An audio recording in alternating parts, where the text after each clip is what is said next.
निर्णय केलेला आहे. सातारा सांगलीमध्ये दोन्ही महाराजांना विचारात घेतल्यानंतर असा जयंत पाटलांनी टीका केली आहे.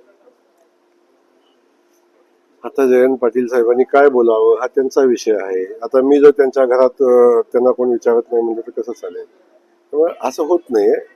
आदरणीय मुख्यमंत्री महोदयांनी भारतीय जनता पक्षाच्या श्रेष्ठीने उमेदवारी जाहीर केलेली आहे आणि त्यामुळं आम्ही सगळ्यांनी ती उमेदवारी स्वीकारलेली आहे आणि धैर्यशील कदम हे सातारचे आमचे उमेदवार आहेत.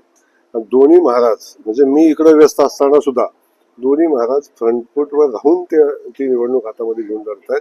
असं कुठलाही विषय नाही.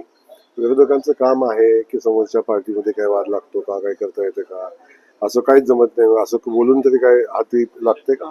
डाव आदरणीय जयंत पाटील साहेबांचा जर का कसलेल्या राजकारणाला माहिती आहे काय बोलायचं असतं.